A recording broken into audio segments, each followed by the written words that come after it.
नमस्कार मित्रांनो, सुप्रभात. मी विजय निकोट, पुणे जिल्हा, गाव निकोटवाडी, मंचर. मी आता सध्या आंध्रामधील छत्रपती शिवाजी महाराजांच्या या मोठ्या अशा भव्य दिव्य मंदिरामध्ये आहे. पूर्ण भारतामध्ये हे एकच असं महाराजांचं मंदिर आहे. म्हणजे खूप मोठी शोकांतिका आहे महाराष्ट्रासाठी की आपलं आराध्य दैवत पण महाराष्ट्रामध्ये एकही महाराजांचं मंदिर असं नाही आहे. पूर्ण इतिहास सांगणारं हे खूप छान असं दृश्य आहे. आपण इथे पाहू शकता. खूप छान प्रकारे हे पोर्ट्रेट त्यांनी केलेलं आहे. हे दाखवण्याचं कारण एकच की आपण गर्व से कहो हिंदू आहे, छत्रपती शिवाजी महाराज की जय. ट्रेनमधून प्रवास करताना सकाळ संध्याकाळ त्या आरोळ्या. पण ही महाराष्ट्रासाठी, मुंबईसाठी खूप मोठी शोकांतिका आहे की आपल्या महाराजांचं आपल्याला हवं असणारं एकही मंदिर हे महाराष्ट्रामध्ये नाही आहे. दाखवण्याचं कारण एकच एवढंच आहे फक्त, बस.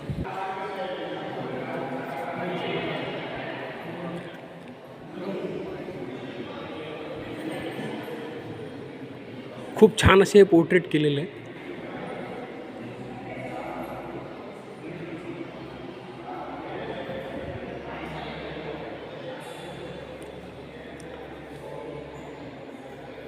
ही शाहिस्तेखानाची बोटे छाटलेली, हा लढा, हा आग्र्याचा प्रवास.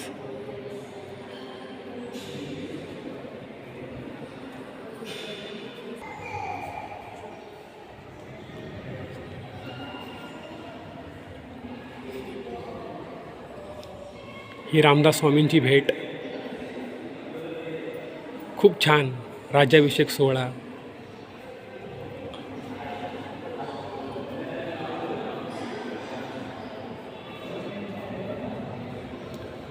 खूप सुंदर आणि खूप छान प्रकारे त्यांनी हे बनवलेलं आहे.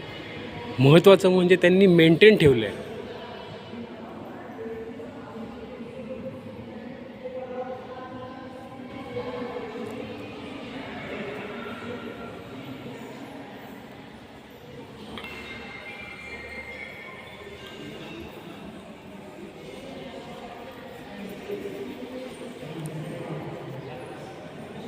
आपले आमदार, खासदार मराठ्यांचा झेंडा घेऊन फिरणारे, त्यांच्यासाठी ही लाजस्पद गोष्ट आहे. तिजोऱ्या भरायचं सोडून जरा ह्याच्यावरती काम केलं त्यांनी तर खूप बरं होईल.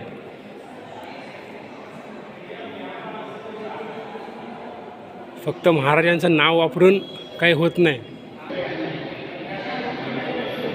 ही महाराजांची भव्य दिव्य मूर्ती आहे. हे त्यांची सभा भरताना दाखवलेलं आहे. हे ध्यान मंदिर आहे. सॉरी, महाराजांची ही ध्यानस्थ लावलेली मुद्रा. खूप छान प्रकारे त्यांनी हे मेंटेन ठेवलेलं आहे. महाराजांची प्रतिमा आहे ध्यान मुद्रेमध्ये. मागे आपल्या भवानी मातेचा पोर्ट्रेट त्यांनी केलेला आहे.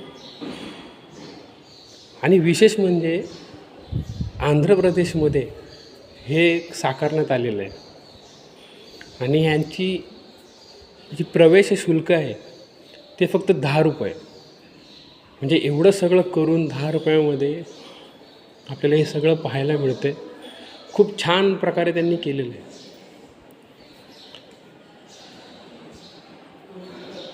मला काय कुठे नावारूपाला यायचं नाही, पण एवढंच आहे की जास्तीत जास्त लोकांपर्यंत, जास्तीत जास्त मोठ्या लोकांपर्यंत हे व्हिडिओ पोहोचा की जेणेकरून आपल्या महाराष्ट्रामध्ये कोणत्याही जिल्ह्यात का होईना किंवा ॲटलिस्ट जुन्नरमध्ये जिथे त्यांचा जन्म झालेला आहे तिथे का होईना एक छानसं असं त्यांचं मंदिर बनेल. मंदिर बनतील पण त्यांची देखरेख, त्यांची सुधारणा, त्याचं मेंटेनन्स हे व्यवस्थित प्रॉपर झालं पाहिजे. इथून पुढच्या येणाऱ्या आपल्या पिढीला महाराज काय आहेत हे आपल्याला चांगल्या प्रकारे सांगणं खूप गरजेचं आहे. पुन्हा एकदा जर कोणाच्या भावना दुखवल्या असतील तर क्षमस्व. धन्यवाद. ही खूप मोठी शोकांतिका आहे महाराष्ट्रासाठी मित्रांनो. हा मॅसेज जास्तीत जास्त आपले जे मराठी आमदार, खासदार, मोठे राजकारणी मंडळी आहेत त्यांच्यापर्यंत पाठवा, पोचवा. की जेणेकरून आपल्या महाराष्ट्रामध्ये सुद्धा कुठल्याही जिल्ह्यामध्ये झालं तरी हरकत नाही, पण महाराष्ट्रामध्ये महाराजांचं मंदिर होणं खूप गरजेचं आहे. खूप मोठा परिसर आहे हा. प्रथमतः मी हा व्हिडिओ बनवतो, त्यामुळे मला एवढं नॉलेज नाही व्हिडिओ बनवण्याचं. हा छोटासा प्रयत्न मी करतो आहे. ही खूप मोठी शोकांतिका आहे आणि खूप असं लाज्यास्पद आहे. जेवढे पण आपले राजकारणी मोठी मोठी मंडळी आहेत, महाराजांचं नाव घेऊन फिरत आहेत, महाराजांच्या नावाखाली मतं, महाराजांच्या नावाखाली कारभार, पण ह्यातून काहीतरी त्यांनी शिकावं की आपल्यातले जे द्वेष आहेत, जे काय असतील पॉलिटिकल पार्टिकलमधले, पण ते सगळे बाजूला ठेवून सर्वांनी एकत्र येऊन महाराजांचं असं एखादं एवढं मोठं नाही, निदान छोटं तरी पण छान असं मंदिर बनवावं. खरंच मित्रांनो, ही खूप मोठी शोकांतिका आहे. आपण फक्त पुतळे महाराजांचे उभारतो, पण त्यांची कधी देखरेख ठेवली जात नाही. हे खूप छान अशा प्रकारे यांनी मेंटेन केलेलं आहे. सर्व आमदार खासदार जे मराठ्यांचे नावं घेऊन, महाराजांची नावं घेऊन जे राजकारण करत आहेत, त्यांच्यासाठी एक खूप सुंदर असा हा संदेश आहे की याच्यातून काहीतरी शिका. फक्त तिजोऱ्या भरायचं आणि हे करायचं ते करायचं, ह्याव करायचं त्याव करायचं, आश्वासनं देऊ नका. ह्याच्यातून काहीतरी शिका. कोणाच्या भावना दुखवल्या असतील तर क्षमस्व. धन्यवाद.